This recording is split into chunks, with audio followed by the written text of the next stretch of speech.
Hello guys! For today's video ay busy days na naman tayo. For today ay punta na naman kami sa bilihan.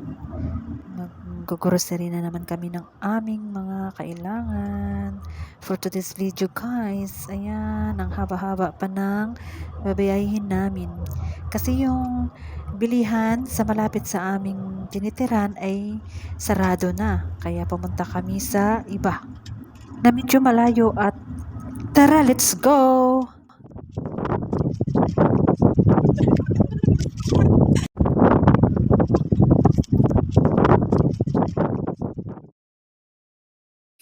In short, guys, huwag ko nang pahabain ang kwento ko. Ayan na po ang lahat na nabili namin. Ayan, medyo kulang-kulang na kami ng 1,000 na pera sa Dubai. So, pagkatapos namin magbayad ng aming nabili, ayan, tulak-tulak namin yung aming trolley. Papalabas na kami ng Mall of Dubai. Diyan kami bumili sa Mall of Dubai kasi sabi nila medyo mas mura yung mga presyo ng bilihin diyan. Because ang aming malapit sa aming lugar na binibilihan namin na Carrefour sarado na. So, diyan kami bumili sa Mall of Dubai. Medyo malayo yan sa lugar namin. 20 minutes yata yun. Yung layo sa aming tinitirhan. So, ayan, papalabas na kami ng pinto sa exit. At doon sa exit, doon na po nakaabang yung taga-Manio namin. So, tulak-tulak na lang namin yung trolley namin. Hindi naman mahirap guys kasi hindi mo naman bitbitin yung mga nabili namin. Tapos, yung kagaya din sa Pilipinas, dala kami ng parang sako na bag. Pagkatapos naming bumili, ibibigay namin yung sako-sako na bag doon sa cashier at may assistant yata na naglalagay ng mga binibili mo sa loob ng bag.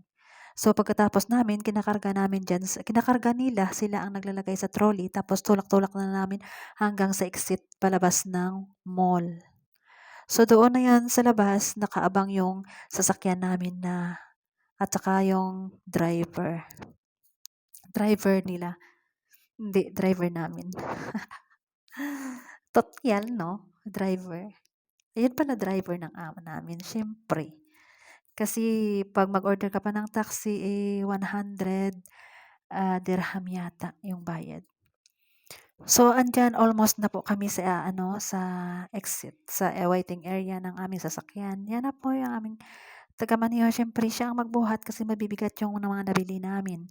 So, tinutulungan ko na lang, pinipili ko. Syempre yung hindi mabigat na pwede kong ano ba yung tawag, iangat. Ayan, mabigat yan kasi yung laman is sabon, mga oil, yung mga mabibigat. Ayan. Yung sa akin na lang yung mga magagaan lang. Siyempre, lalaki yun eh. Kayang-kaya niya yan, buhatin yung mabibigat. At of course, may Kleenex, munti ka nang makalimutan sa ilalim namin trolley.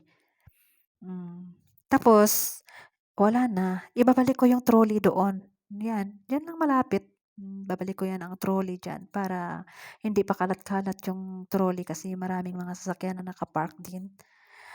At saka naiwan yung isang bag. Alam niyo ba kung anong laman ng bag? Tinapay, itlog. Hindi ko na hinalo doon sa mga bagahe doon na nilagay sa likod ng sasakyan, sa compartment. Ang maganda kong gawin, ibitbitin ko na lang yon para hindi masira yung itlog.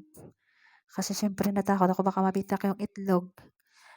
Di pagdating sa bahay, wala nang laman, itlog, bitak na. So, ayan na lang guys. Hanggang dito na lang po. Thank you for watching. Yeah. Bring you up. Yeah, come on.